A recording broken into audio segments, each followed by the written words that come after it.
Going off the top of the lineup, but Jacob French, the big bat, anchoring the middle. Yeah, no doubt about it. And you said it, Advincula is the spark plug for this club. But Jacob French, he's leading this team on base percentage, batting average, slugging. He's a super aggressive hitter in the four-hole. He sprays the ball all over the yard. He's the guy that they're going to point to if this team's going to carry that momentum from over the weekend. He's got to continue to swing a hot bat. In the ACC, I tell you what, Chris, if it's me, I'm a hitter. I'd rather play as early as possible, no more anxiety. I don't have to think about my scouting report or how I'm going to attack Griffin Hugas. I can just wake up and say, give me my coffee and let's roll. Yeah, Mike New was a pitcher in his day, and he was kind of like, yeah, I'd rather wait a little bit. I don't want the hitters to get this great hitting daylight, especially in this park. This is a hitter's park. We're going to see it all week long. And we saw it a couple of years ago when we were here for the ACC. We were in Charlotte last year, but that monster wall in left field, these hitters will be here. And Advincula and Cal leading things off, and he takes ball one. Yeah, Advincula, he's got to get going. He's a spark plug of this team. Saw his average dip from 393 to 347 over the last 12. He's got to get going. Pops this one sky high into center field. Michael Torres underneath it, and he'll squeeze it for out number one.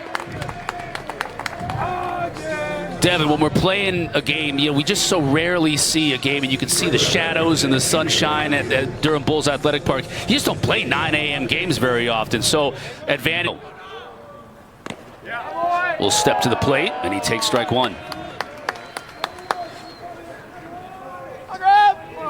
That's the guy with big-time power. 10 home runs in his first 36 games, just one in his last 16. You know he's taking a peek at that wall in left field. And he's down in the count, 0-2.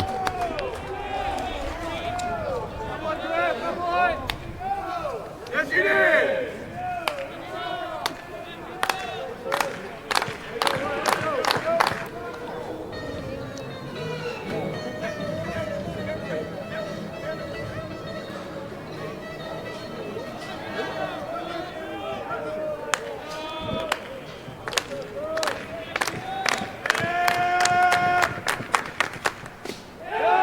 Again, Hugas just missing. So Smaldino was down 0-2 in this count. He's worked it full to 3-2.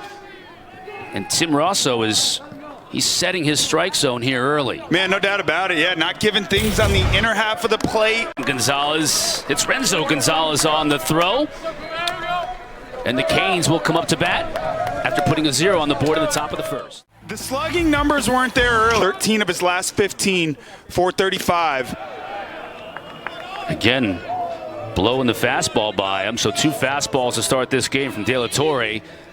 And he's up 0-2 on the leadoff hitter for the Canes. Yeah, and you see him commanding that fastball to the arm side in on righties early on. Ogden fights it off.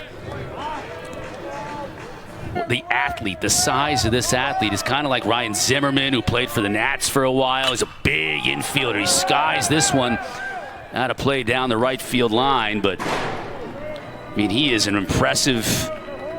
You see him coming off the bus, and you're like, but that's the star of this team. There's no question. Yeah, it's well said. I mean, you think about star players and guys. Defensive outfielder I have ever coached, and he shows it off early here. You think about winning in the postseason. Pitching, defense, timely hitting. That's 3 teams. 3 things that this Miami club does well. And how about early on in an unfamiliar ballpark? He's all over it. This is a great defense, a great outfield defense. That's a nice play early on by Michael Torres. Into the shift. Gonzalez throws him out, 2 away. Yeah, really good looking start from Hugas early on here. Just attacking these Cal hitters. Knows it's an aggressive bunch. Now, Hugas is a guy that has strikeout stuff, but he provides a ton of length. And, I think about guys with strikeout stuff and then moving over to the fact that you're on the first.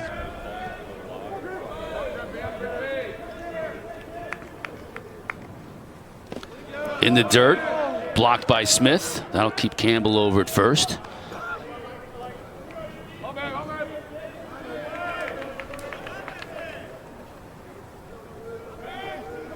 Bears third baseman takes his lead. Got the bull working early on in the morning. Durham, North Carolina, 5 hits in May. Now, all 5 for extra bases. We said he's been swinging a hot bat as of late. Taking advantage of a breaking ball up in the zone. 2 strikes. Cannot miss there. Oh, squeezes it 1 away. Efficient. Yeah, big time. And I can't tell you the last time I've seen an inning without 1 ball thrown. 10 pitches, 10 strikes, no balls. That's exactly what De La Torre needs to do today. It's early on, and we talked about on the flip side, Hugus giving length. De La Torre, he's been really, really good throughout this season. 5 starts, his last 5 starts. 4 out of the 5, 3 earned runs or less, doing a nice job attacking. Bunt down the third baseline, picked up by Campbell. Can he throw him out? He does. He gets half of the plate. Good effort by Cade Campbell, but too much speed for Bobby. When you see that, especially with 2 strikes, how much is that purposely just putting it over there in that spot, and how much of it is you just got fortunate and you hit it where they weren't? Yeah, 2 strikes, you're just trying to do your best to put the ball in play, and he did a nice job of doing that. First hit for the Canes today. Some mojo headed into the postseason for sure. That time, De La Torre just misses. And previously, we had pool play here in the ACC tournament, so you know you're going to play a couple of games. And even if you lose the opener, you say, hey, maybe we're going to get an opportunity to beat a very high RPI team in our second game, so it's not the end of the world. But you don't have that opportunity anymore. Single elimination with 16 teams. De La Torre continues. They put down fastball. He said he shook to his best pitch, the 12-6 breaking ball, and got him. His get out pitch. Good thing he did too. Coach Morris might have given him the side eye. The championship on the line. Both of these coaches today, of course, played for Miami. J.D. Arteaga pitched at Miami, and he's been on the staff forever too. 22 years, Arteaga, before becoming the head coach last year. There's a good look at J.D. Arteaga, and so they certainly, both these coaches, Maldino's body armor is his skin. He's already got the welt on there. Oh, man. Instantly. Yeah, probably a little bit of a dead arm there as well. Can't feel his fingers. And that's not a fun spot to get hit. Staff out there along with Coach New to check it out. That's no fun.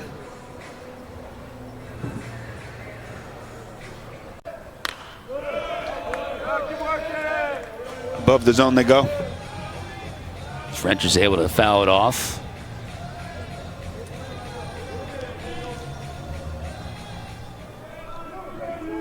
Here we go, Hug. Here we go,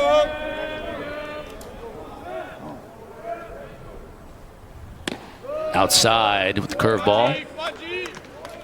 That's a pitch Griffin Hugus has gone to a bunch more since Georgia Tech. He mainly was fastball, slider, changeup early on in the season, and he's gravitated more and more. That really is going to be the pitching and how they maintain it. And you know, you're playing on the first day. Now you have to play extra games to be able to cover the whole thing and win it. So there's no doubt that's the biggest challenge. And for some of these teams like Cal, they know they've got to win this tournament in order to advance. For Miami, about Hugus in terms of what his approach has been. Yeah, I think he's looked fantastic, really. Just one mistake against Burge, and you look back at that inning. He's rolling. He throws a fastball in, a blooper to center field. 2-2 count, leaves a fastball over the heart of the plate to a hot swinging Burge, and he takes advantage of it. But he's doing a nice job. The fastball commands there. College before transferring to Miami.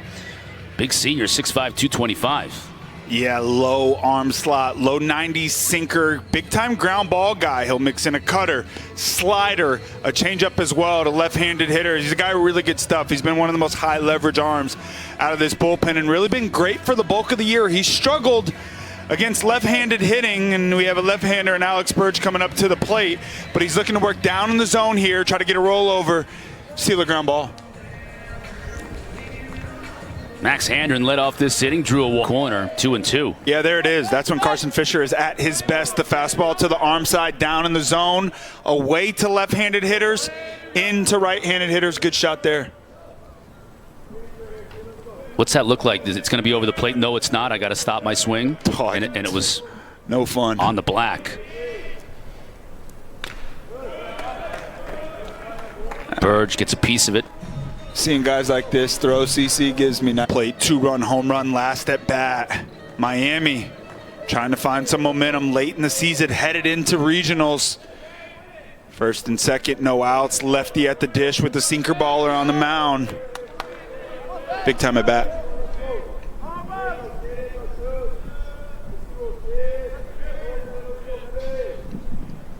Coming through in a big situation, driving that ball to left field. And they're loaded and nobody out, and we flip the order to the top. Advincula is going to step in, but we've got activity in the Miami bullpen once again. And a visit from Las Gutierrez. You mentioned it before, this is a pivotal part of the game. Still nobody out here in the fourth inning. They've already plated one, and the bases are still juiced. Yeah, and Cal's got their spark plug at the plate, and Advincula.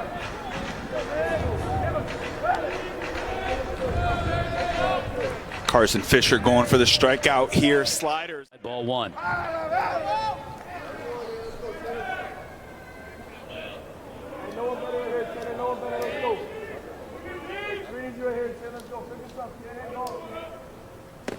Again outside. Bases are loaded, nowhere to put them, and Smith is down 2-0 in the count. I mean, again, with no outs here in the top of the fourth, the Bears are threatening to blow this thing. Dino steps in. He was hit by a pitch on that left elbow on his last at-bat, so he's got some armor on it now. That was quick work by the training staff there. They just took one look at that welt that was developing on that elbow and said, let's cover that bad boy up. Be tough if you want, but protect that arm.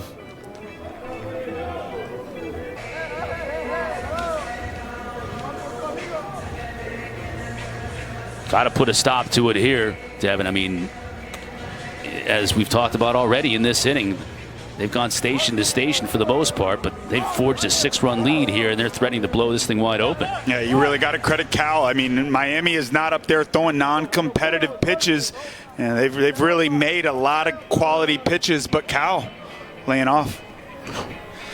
Already a 36-pitch inning for the Canes. We'll introduce you to the new pitcher when we come.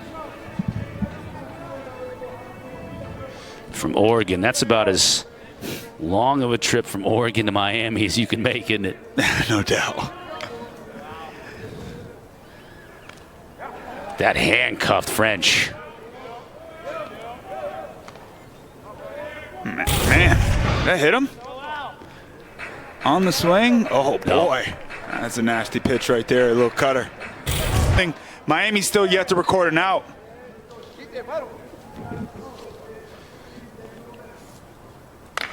Up the middle, base hit. 2 runs will come across to score. Getting back to second base, they got the runner trying to take a big turn at second. And French was caught leaning, so the first out of the game is on a base running mistake. Miami will take it, the first out of the inning rather, they'll take it. Oh man, and a nice piece of hitting right there, infield in. Some of the best hitters will tell you, I just try to hit the ball straight back. Cade Campbell swings through strike one.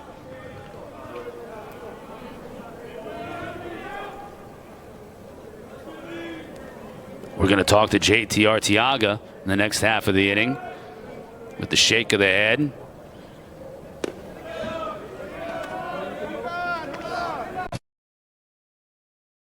Went to Coral Gables High School. Ogden's from Homestead. Cuvées from Fort Lauderdale. Gonzalez from Miami. Both Gonzalez's. Peralta's from Miami. Gutierrez is from Miami. I mean, you know all about it. You being a South Florida kid. It's some momentum for this club. Just the second hit of the day for Miami, and the first time they've had a base runner in scoring position for Dorian Gonzalez.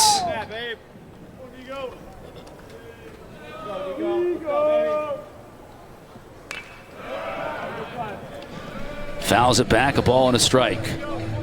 Miami, any run on the board really makes you feel good here. It makes it feel like it's a ball. Smith to center field. Kodama, no problem. Camps under it, makes the out. De La Torre continues to pitch a shutout. The Bears up 9. Swag. I want to find out what's in that swag juice because it's working for Cal. Baseball is an unpredictable game, and who would have thunk this? The Bears, the 16th seed, last place in the regular season in the ACC. Don't tell Cal that. They put 9 runs on the board against The guy that they need to get going if they want to make a run.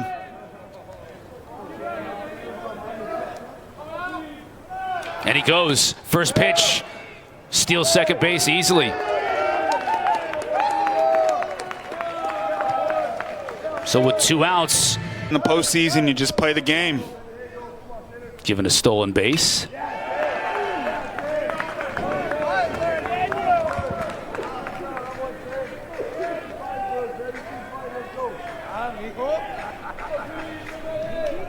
Cerritos right here working this at bat. All day long. Introduce you to the new pitcher when we come back. I've heard really good left-handed hitters say some of them look off speed and just try to sit on it and yank. And then the guys that do a better job of putting the ball in play try to keep that front shoulder tucked, try to spray the ball the other way. Gives them an opportunity to hang on for the slider. Full-on shift as Cuvée is now the de facto shortstop. With the lefty French guarding the plate and fouling this one again back.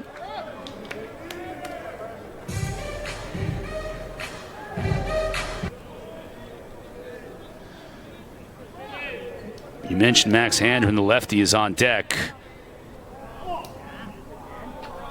Let's see if Schmidt has a green light here. He lays off the outside pitch. They are loaded with nobody out.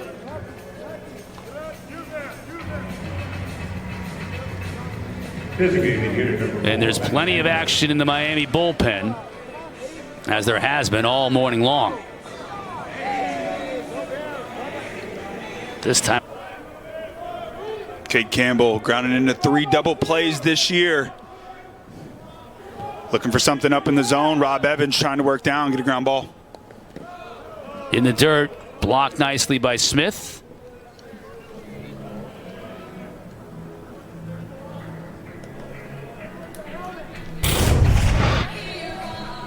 Yeah, ball in the dirt right here. One of the hardest pitches to block for the majority of his Miami career, and I tell you what, they got him in the right spot. Hardest 3 outs to get of a ball game are definitely the last 3 outs, and he's done a nice job delivering for Miami. Fouled it back. He's 1 strike away from a 1-2-3 7th inning. 97 miles per hour for breakfast. Good luck. It's 11:18. You've never eaten breakfast at 11:18. That's more like almost dinner time for you. Oh, safe. Cal adds that 10th run to the board. And Smaldino won't even need ice on that elbow after this one. He's feeling too good. Big time. Importance of getting into scoring position with 2 outs. An excuse me swing by Mutsaritas with 2 outs. Reaches base. Cal with the big stolen base. The back end of that bullpen.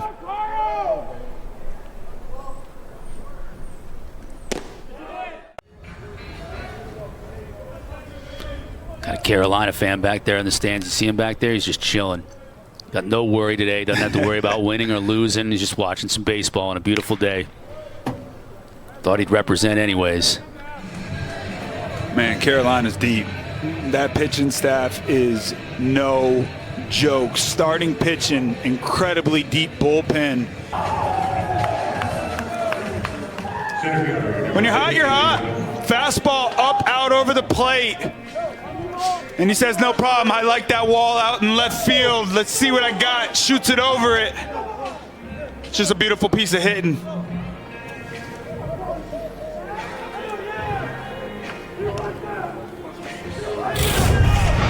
Again, the run rule is in effect, and Cal leads by 10. So,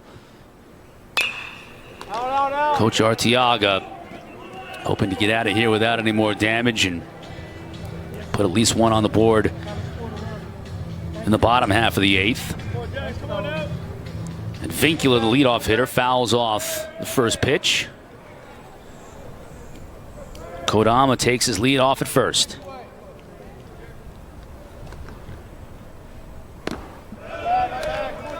Off speed. Us here to keep this game rolling. Kulikowski runs the count to 2-2. And he goes down swinging.